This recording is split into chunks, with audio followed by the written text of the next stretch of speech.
Bonjour, aujourd'hui nous allons voir le son gneu de agneau.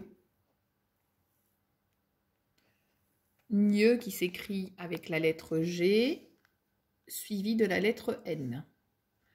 Alors le son gneu, tu le rencontres dans des mots comme champignon, montagne, mais tu l'as déjà rencontré dans d'autres mots et cela s'écrivait autrement. Par exemple, dans panier, c'était un N suivi d'un I et une voyelle, dans panier, ou dans fagnon, un N suivi d'un I, puis une autre voyelle, donc là le O pour faire le son ON.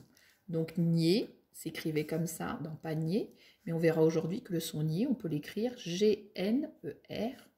Nion fera la même chose que ce nion qui est là. Alors, tu peux voir la petite fille, selon la méthode de Borel-Mézoni, qui met son index au-dessus de son nez pour faire le son gneu. C'est un son nasal.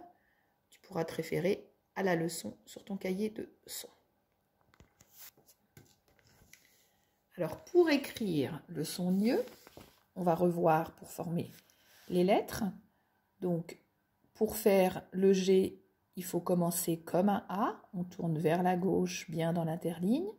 On ferme. On descend au deuxième sous-sol. On va attacher le N en faisant un pont, puis un pont avec une jambe.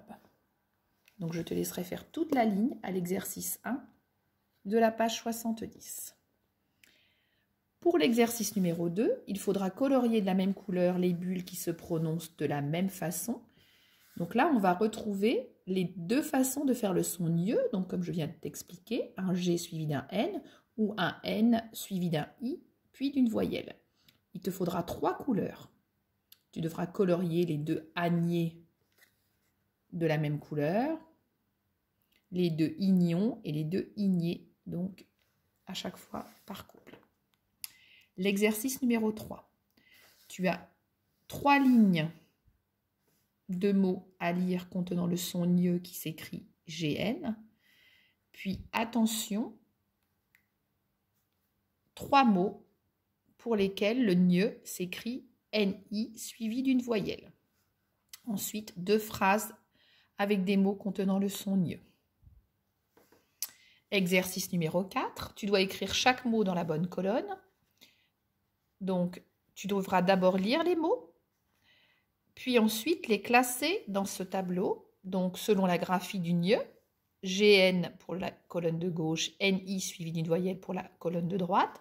Je te conseille dans chacun des mots d'entourer les lettres qui permettent de faire le son gneu. Par exemple, dans champignon, tu vois bien que c'est le G et le N qui permettent de faire le son gneu, donc tu l'entoures et il faudra le recopier dans la première colonne. Tu n'es pas obligé de recopier le déterminant si tu n'as pas assez de place. Et pour d'autres mots, par exemple dans panier, tu as le N et le I suivi d'une voyelle, donc je te conseille de les entourer aussi. Et tu sais que ce mot panier ira donc dans la deuxième colonne. À toi!